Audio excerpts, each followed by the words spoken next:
दोस्तों नमस्कार। मैं हूँ एक लेखक। मज़े की बात है दोस्तों, अच्छा वीडियो डालो तो 10 व्यूज़ 20 व्यूज़, और अभी फालतू के वीडियो डाले जाते हैं, लोगों के लाखों व्यूज़ आ जाते हैं। मैं मानता हूँ कि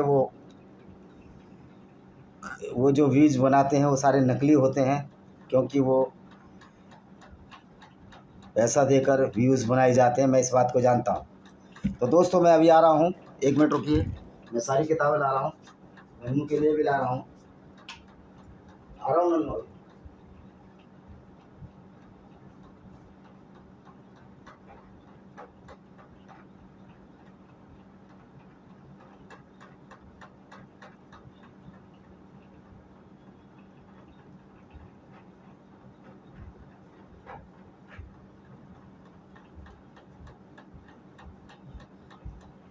ये तो दोस्तों मैं हूँ एक लेखक विजय कुमार पाल।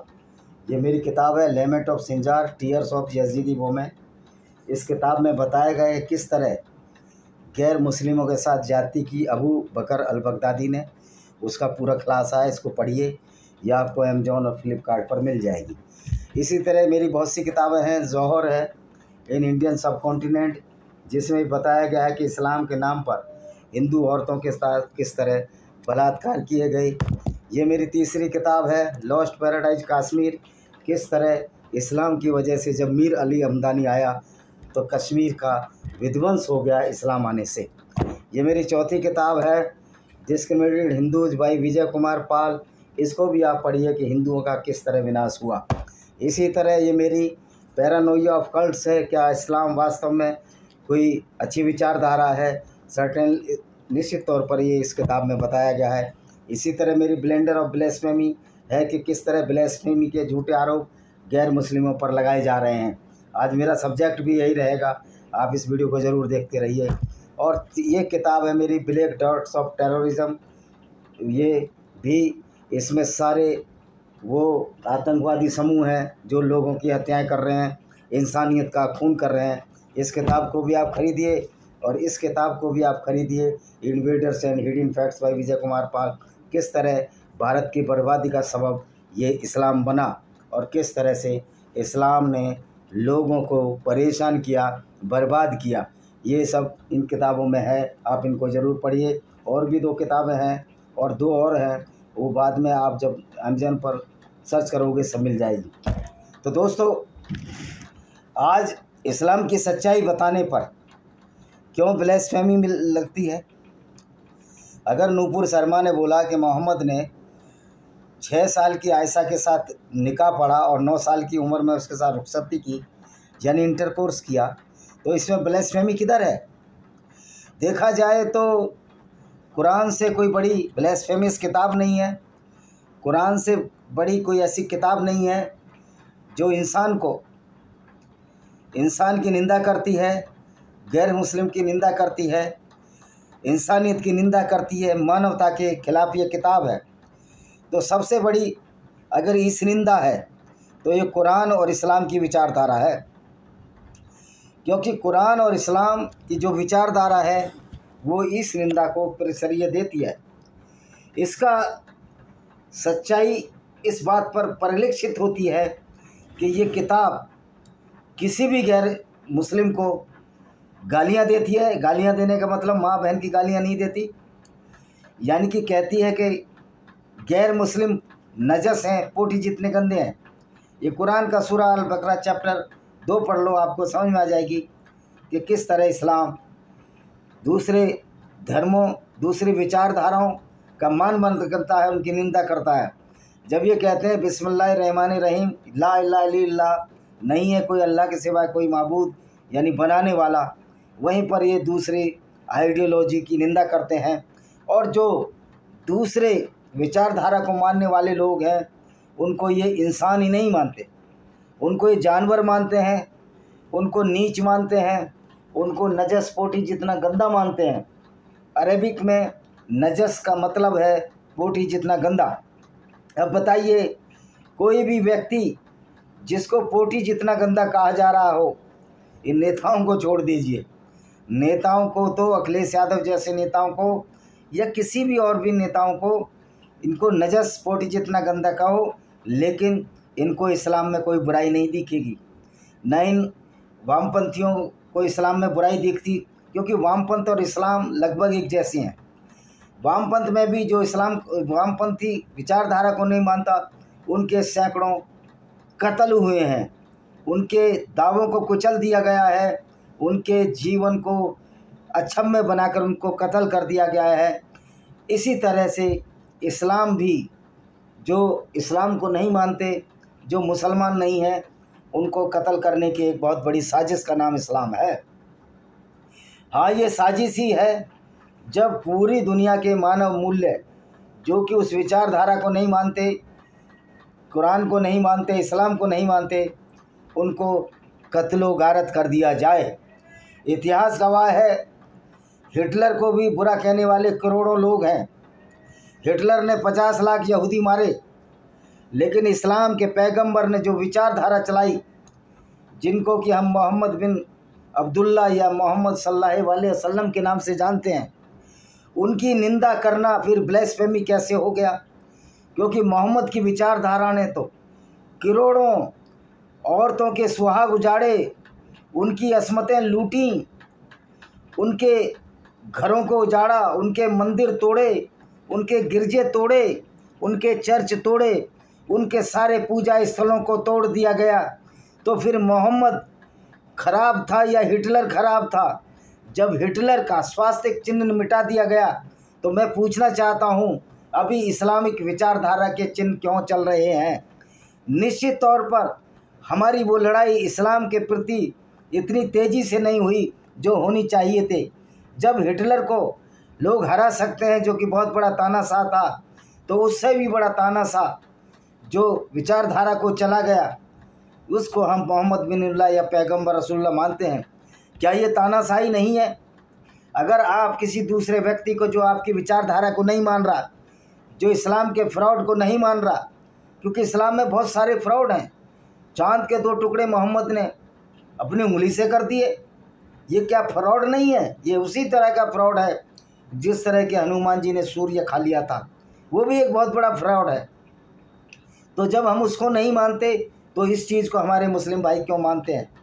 ये बड़ा सोच का विषय है, और ये विषय इसलिए भी गहरा सारगर्भित हो जाता है क्योंकि इसकी वजह से ही सारे इस्लाम जगत में ये भ्रांतियाँ फैली हुई हैं कि हमारा काम, मुसलमानों का काम सिर्फ कत्ल करना है, चाहे वो जानवर कत्ल करें, चाहे वो इंसानों को कत्ल करें, और औरतों को लूटना है, जो गैर मुस्लिम औरतें हों, और उसको माले गनीमत मारकर माल हजम कर जाना है।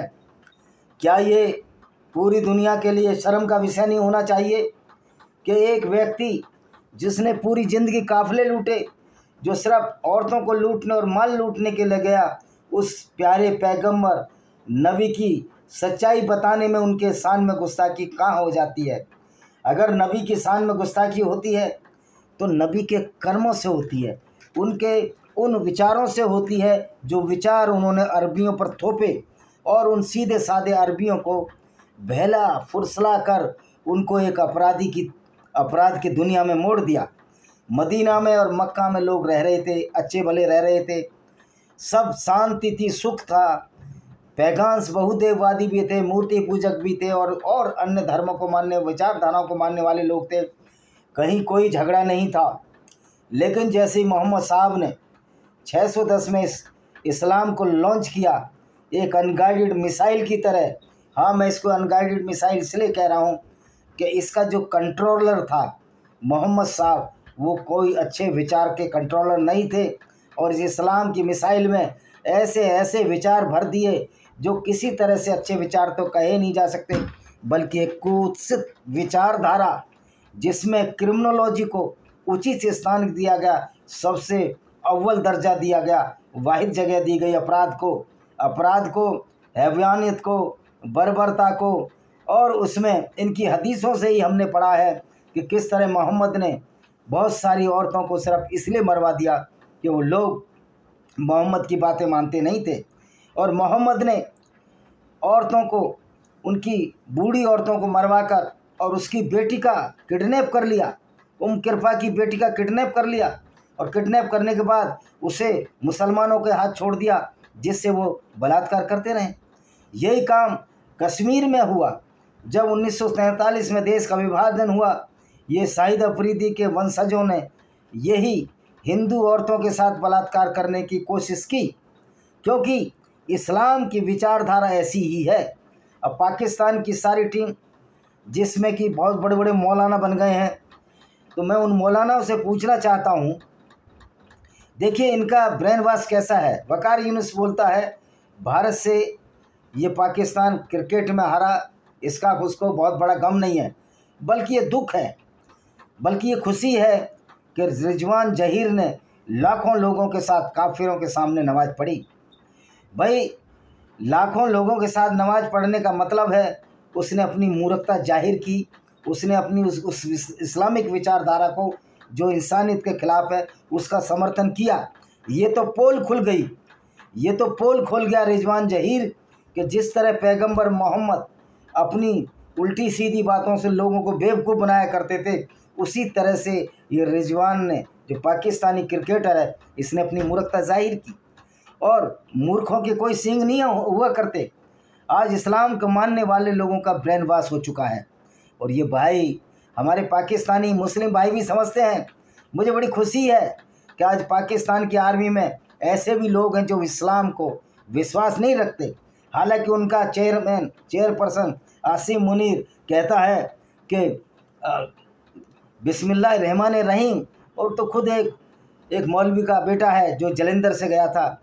लेकिन आज पाकिस्तान में बहुत बड़ी संख्या आर्मी में एथिस्ट नास्तिक की है या इस्लाम को खारिज करने वालों की है।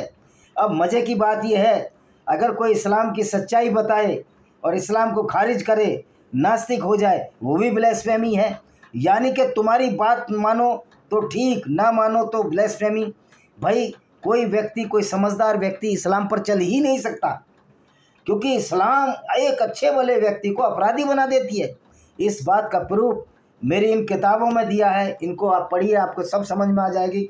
जो मैंने 10 किताब बताई हैं उसमें कुरान की हर आयत का मैंने विवरण दिया, उसका डिस्क्रिप्शन दिया है और बताया है कि किस तरह इस्लाम एक पूरी दुनिया के लिए खतरा है। विनेमस फैंक्स ऑफ कोबरा, देखिए ये मेरी किताब है, किताबों को खरीदिए। यूट्यूब मेरी वीडियो पर पाबंदी लगाए ना लगाए उसकी अलग बात है, लेकिन आप इन किताबों को खरीदिए। ये अमेजन और फ्लिपकार्ट में मिलती है। मेरा उद्देश्य यूट्यूब से पैसा कमाना नहीं है, मेरा उद्देश्य इस्लाम की सच्चाई सबके सामने लाना है। इसलिए 10 और किताब हैं, 2 किताब और आ रही हैं, आप उनको ज़रूर खरीदिए। 10 तो मार्केट में है ही, विजय कुमार पाल के नाम से कोई रुद्रा पब्लिकेशन बिलासपुर पर है, कोई शाश्वत पब्लिकेशन बिलासपुर पर है, कोई अस्तित्व पब्लिकेशन बिलासपुर छत्तीसगढ़ पर है।